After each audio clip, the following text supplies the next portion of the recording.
Assalamu alaikum students, welcome to Brain Bazaar. This is lecture 3, class 10, chapter 11, organic compounds. Today we'll study classification of organic compounds.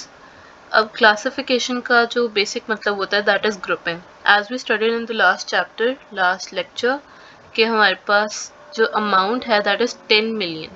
10 million को as it is study करना is very difficult. तो अगर हम इस complex चीज़ को easy करना चाहते हैं तो हमें ब्रेक डाउन करना पड़ेगा उसको डिफरेंट ग्रुप्स में। अब उस ग्रुपिंग को हम क्लासिफिकेशन का नाम दे देते हैं और वो क्लासिफिकेशन हम किस बेसिस पे करते हैं that is highlighted right over here. वो बेसिस है कार्बन स्केलेटन की। कार्बन स्केलेटन बेसिकली क्या होता है? ऑर्गेनिक कंपाउंड्स की जो बैकबोन होती है वो होती है कार्बन बॉन्डिंग। जैसे मैंने पहले भी बताया था कि covalent bonding is very important in the organic compounds. अब उस बॉन्डिंग में हमारे पास कार्बन स्केलेटन की फॉर्मेशन होती है, जैसे यहाँ पे दिखाया हुआ है। ये स्ट्रक्चर को हम क्या कहते हैं? Carbon skeleton.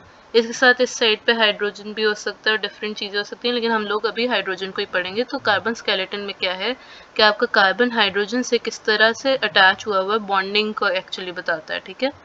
अब उस बॉन्डिंग को जब हमने आगे कैटेगराइज किया तो हमारे पास मेन दो कैटेगरीज बनी, that is open chain which is also called acyclic and the other one is closed chain which is called cyclic compounds.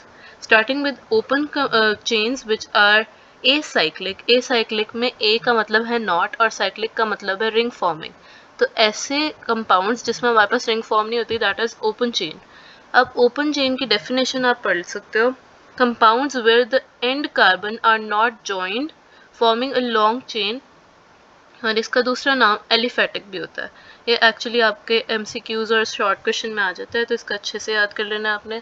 इसके बाद फर्दर सब डिवाइड करके अगर हम इसको देखें तो इसमें स्ट्रेट चेन भी होते हैं और ब्रांच चेन भी होते हैं।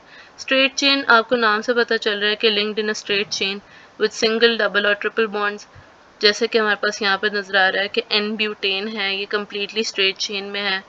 फिर उसके बाद आ जाता है ब्रांच चेन। ब्रांच चेन हम इस तरह कहते हैं कि आपने देखा होगा जैसे दरख्तों पे ब्रांचेस लगी होती हैं, एक से दूसरा, दूसरे से तीसरा निकला हुआ, ट्विग्स कनेक्ट होते हैं एक दूसरे से। इसी तरह यहाँ पे भी ट्विगिंग होगी और ब्रांचेस निकलेंगी। जैसे अब ये देख रहे हैं यहाँ पे स्ट्रेट है और यहाँ पे एक अलग से यहाँ पे ब्रांच कनेक्ट हुई हुई है। So this is branched chain. और यहाँ पे एग्जाम्पल है इसकी आइसोब्यूटेन। यहाँ पे एन ब्यूटेन स्ट्रेट है और ये ब्रांच्ड है आइसोब्यूटेन, ये एक ब्रांच यहाँ पे लग गई है। इसमें कंफ्यूज होने वाली ऐसे इतनी कोई बात नहीं है, बस ये स्ट्रेट था और यहाँ पे ब्रांच्ड हो गया, एक कार्बन को नीचे लगा दिया और इसके हिसाब से हाइड्रोजन को हमने अकोमोडेट करवा दिया। Coming to the next part that is close chain which is also called cyclic compounds. इसकी डेफिनेशन यहाँ पे लिखी हुई है, compounds where the and carbon atoms are linked to form a ring या साइकिल, ठीक है। तो इसमें हमारे पास एंड कार्बन फ्री नहीं होगा, वो अटैच्ड होगा टू फॉर्म अ रिंग। इसकी फर्दर टाइप्स हैं होमोसाइक्लिक, होमो का मतलब होता है same, cyclic is ring which is also called carbocyclic. अब इसको कार्बोसाइक्लिक क्यों कहते हैं? क्योंकि होमोसाइक्लिक में सिर्फ और सिर्फ कार्बन एटम्स यूज होते हैं और कोई एटम्स आप यूज नहीं करोगे, ठीक है, इसीलिए होमोसाइक्लिक को हम कार्बोसाइक्लिक भी कहते हैं। इसकी फर्दर सब टाइप्स भी हैं जिसमें हमारे पास एरोमेटिक आ जाता है और एलिसाइक्लिक आ जाता है। ये नेम्स आई नो थोड़े बहुत आपको कंफ्यूजन होगी, लेकिन आप 3-4 बार जब इसको रिपीट करोगे तो आपको क्लियर हो जाएगा अच्छे से, और एंड पे जो फ्लो चार्ट है उसको आप अच्छे से याद कर लोगे तो आपको ये नेम्स भी मिक्स नहीं होंगे इंशाल्लाह। Starting with the aromatic compounds. Aromatic का मतलब होता है अरोमा, स्मेल, ठीक है। अब जहाँ पे भी अरोमा आता है ना केमिस्ट्री में, मोस्ट ऑफ द टाइम मतलब 90% चांसेस होते हैं कि वहाँ पे बेंजीन रिंग प्रेजेंट होगी। अब बेंजीन रिंग क्या है? ये वाली रिंग जो बनी हुई है दिस इज बेंजीन रिंग। इसमें अब आपको ये जो कोने नजर आ रहे हैं ना, each corner represents a carbon और ये जो दो लाइनें हैं that represent a double bond. Alternating का मतलब है एक डबल बॉन्ड एक सिंगल बॉन्ड, एक डबल बॉन्ड एक सिंगल बॉन्ड। तो इस तरह आपको समझ आएगा 6 कार्बन एटम्स यानी 6 कोने, हेक्सागोन है ये, विथ 3 ऑल्टरनेटिंग डबल बॉन्ड्स, 1 2 3, ये आपके पास 3 डबल बॉन्ड्स है। ये बेंजीन रिंग जिस भी कंपाउंड में प्रेजेंट होगी उसमें अरोमा होगा और उसको हम अरोमेटिक कंपाउंड्स बोलेंगे, और ये हमारे पास आएंगे होमोसाइक्लिक क्लोज चेन कंपाउंड्स की हेडिंग के अंडर, ठीक है। For example we have a compound that is aromatic naphthalene. अगर आप गौर से देखो और आपको अगर मुश्किल लग रही हो याद करने में तो 2 हेक्सागोन्स को साथ में जोड़ा हुआ है और ऑल्टरनेटिंग डबल बॉन्ड्स है, एक डबल बॉन्ड फिर सिंगल, एक डबल बॉन्ड फिर सिंगल। इस तरह आप करोगे तो आप कंफ्यूज नहीं होगे, रट्टे से बेहतर आप कॉन्सेप्ट पे चलो। After that we have alicyclic non benzenoid. Non benzenoid को हम नॉन एरोमेटिक भी कहते हैं क्योंकि इसमें बेंजीन नहीं होता है।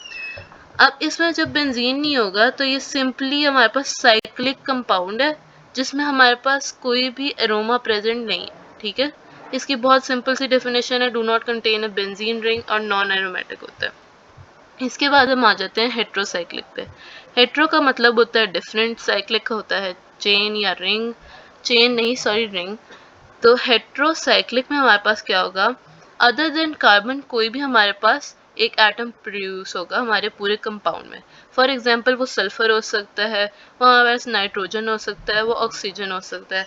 अब हमारे पास यहाँ पे जैसे सल्फर है तो हम उसको थायोफीन कह रहे हैं, ये पायरिडीन है जिसमें हमारे पास नाइट्रोजन लगा हुआ है। ये हमारे पास 5 रिंग्ड है, 5 कॉर्नर माय बैड, यानी ये पेंटागन है और इसके अंदर हमारे पास एक सल्फर लगा हुआ है। और इसी तरह यहाँ पे हमारे पास 6 मेंबर्ड रिंग है और इसके अंदर हमारे पास नाइट्रोजन लगा हुआ है। तो कार्बन के अलावा अगर कोई भी हमारे पास एटम इसमें इंट्रोड्यूस होगा तो हम लोग इसको हेट्रोसाइक्लिक बोलेंगे। इसके बाद हमारे पास एक फ्लो चार्ट है जो कंप्लीट समरी रिप्रेजेंट करता है कि organic compounds open chain compounds और साइक्लिक कंपाउंड्स में डिवाइड होते हैं। ओपन को हम एसाइक्लिक बोलते हैं। फिर इसके बाद हमारे पास आ जाता है कि ओपन चेन फर्दर डिवाइड होते हैं स्ट्रेट चेन्स में और ब्रांच चेन में, जैसे मैंने ऊपर दिखाया भी थे इसके एग्जांपल्स। फिर इसके बाद हमारे पास साइक्लिक चेन की आ जाती है होमोसाइक्लिक और हेट्रोसाइक्लिक। होमोसाइक्लिक की एलिसाइक्लिक और aromatic. Alicyclic were non benzenoid non aromatic compounds. I hope ये लेक्चर आपको समझ आया होगा। Subscribe for more.